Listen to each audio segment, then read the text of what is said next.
Ils sont partout. Vous ouvrez Instagram, Yomi. Vous ouvrez TikTok, Oussama. Vous ouvrez YouTube, encore eux. Mais alors comment font-ils? Quel est le secret derrière une telle domination des réseaux sociaux? Eh bien c'est ce que je vais vous dévoiler dans cette vidéo et restez bien jusqu'au bout car je vais vous expliquer comment vous aussi, vous pouvez recopier leur stratégie pour percer sur les réseaux. On va commencer par les raisons assez logiques de leur succès et je terminerai par vous dévoiler les stratégies secrètes qu'ils utilisent. La première raison, c'est l'association entre deux personnes déjà célèbres qui se complètent très bien. Parce que vous le savez, Yomi et Oussama étaient déjà connus. Et de la même façon qu'un feat entre deux rappeurs fait souvent plus de vues qu'un solo, eh bien leur collaboration fait également plus de vues. D'autant plus que Yomi et Oussama ont un caractère opposé qui se complète très bien. On a d'un côté Yomi avec sa discipline exemplaire qui vient plutôt du monde du business en ligne. Et de l'autre Oussama qui vient de l'univers startup et qui lui définit sa façon de travailler comme chaotique. Bon, jusque-là, rien d'exceptionnel, mais comment expliquer un tel succès? Parce que deux personnes célèbres qui s'associent, ça donne pas pour autant un tel succès. La seconde raison est un peu plus subtile, c'est le lancement d'un format de contenu bien spécifique au bon moment.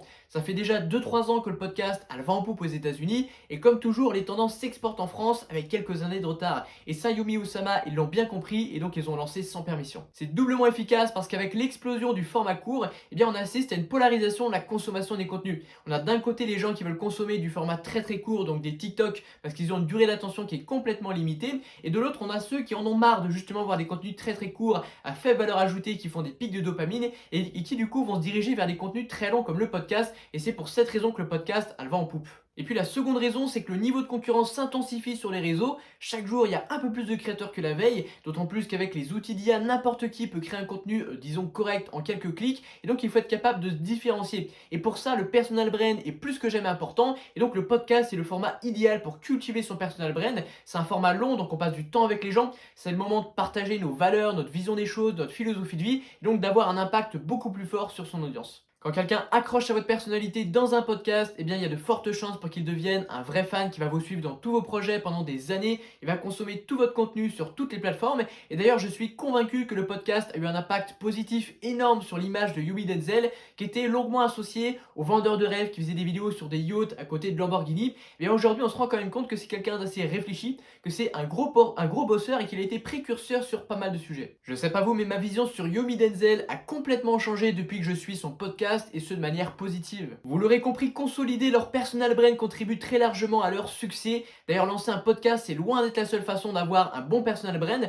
C'est pourquoi je vous ai créé un document qui regroupe 8 méthodes pour parler de vous de façon efficace sur vos réseaux sociaux afin de consolider justement votre personal brand.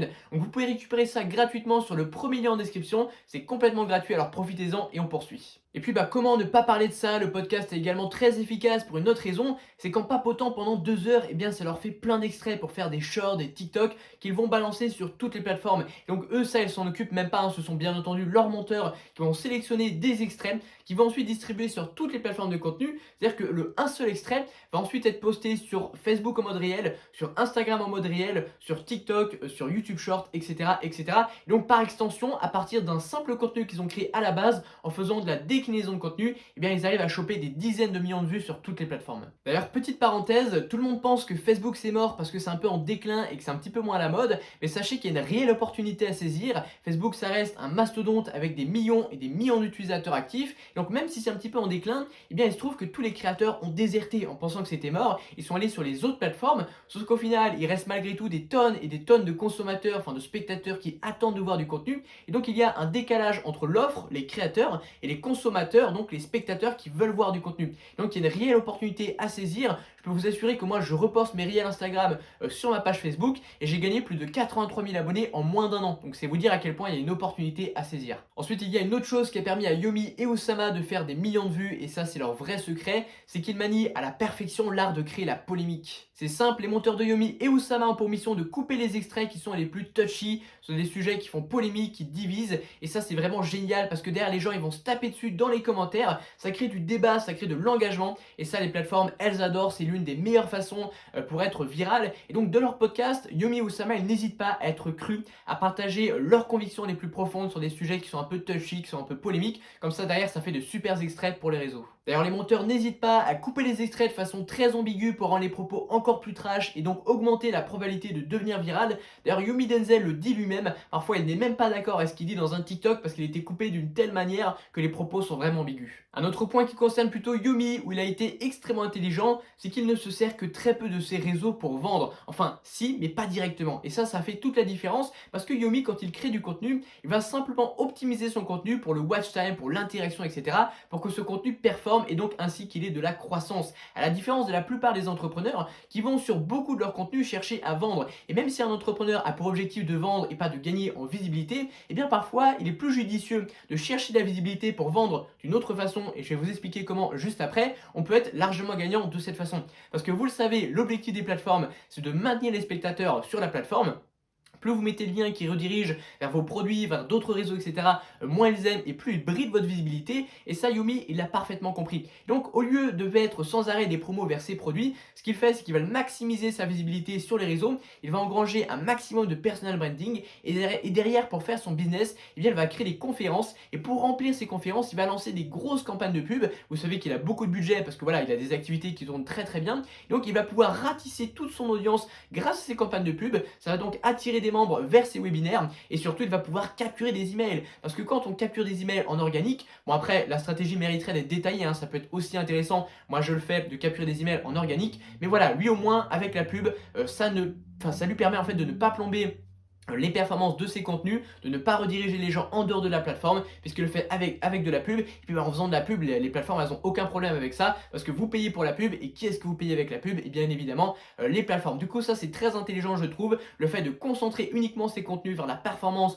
pouvoir engranger un maximum de trafic, de maximum de notoriété, et derrière de faire du business grâce à la publicité en ligne, en allant choper tous les emails derrière en retargetant sa propre audience. Mais alors vous concrètement, comment vous pouvez vous inspirer de cette stratégie? Et bien moi je retiens principalement trois choses. D'abord, il faut que vous développiez votre personal brand et ça passe par un format long. Alors, c'est pas nécessairement un podcast, hein, ça peut aussi être des vidéos sur YouTube, c'est déjà bien. Le but, surtout si vous ne faites que du format court, donc que des TikTok ou des choses très très courtes, c'est que les gens passent plus de temps avec vous pour que vous puissiez avoir un impact plus fort et donc fédérer une vraie communauté de fans qui va acheter vos produits et vous suivre pendant des années. Ça, c'est le premier point, c'est super important. Et puis, vous le savez, un format long, ça se décline. Donc, c'est mon second point, il faut que vous fassiez de la stratégie de déclinaison de contenu. Et ça ne se fait pas qu'avec le format court. Certes, un extrait de format court, ça peut se balancer sur plein de plateformes. Donc je vous l'ai dit, TikTok, YouTube Short, Pinterest, même Twitter, même LinkedIn.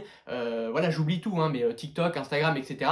Et du coup, vous pouvez faire ça d'une part avec le format court, mais également une vidéo YouTube. Vous pouvez en prendre le script, le transformer un petit peu et en faire par exemple un article de blog. Ensuite, cet article de blog, vous pouvez le synthétiser pour en faire un post LinkedIn. Ce post LinkedIn, vous allez le convertir en un format court, vous allez le balancer sur toutes les plateformes, etc., etc.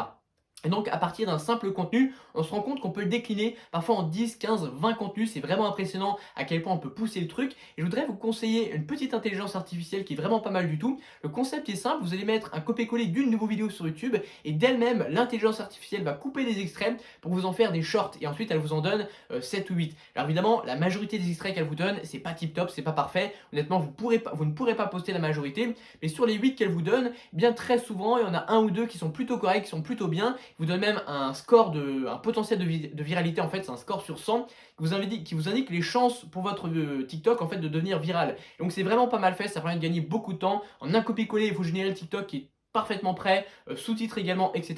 Donc le site, je vous le mets en description, ça s'appelle Opus Clip, si je dis pas de bêtises, vous pouvez tester ça. Et puis autre chose, souvenez-vous bien que les plateformes n'aiment pas qu'on sorte leurs utilisateurs, et donc il faut limiter un maximum les liens externes. Je sais que c'est important d'en mettre, ça nous permet de générer du trafic vers nos pages de capture email, vers nos offres, etc. Mais il faut le limiter, il faut mettre ces liens uniquement quand c'est essentiel, et je vous invite dans 80% des cas à apporter de la valeur sans chercher à vendre vos produits pour ne pas plomber les stats, et puis à mettre le minimum de liens. Je vous invite également à rejoindre plus de 5900 entrepreneurs et créateurs sur mon canal Telegram. J'y partage notamment les secrets qui m'ont permis de gagner près de 240 000 abonnés en moins de 6 mois sur les réseaux. Vous y trouvez plein de stratégies, plein d'astuces pour développer votre audience, même en partant de zéro, pour développer votre activité, générer des revenus avec votre audience, c'est complètement gratuit. Alors profitez-en, ça se passe sur le deuxième lien en description. Puis je vous invite à aller voir une autre de mes vidéos qui s'affiche juste ici. Et moi je vous dis à très bientôt.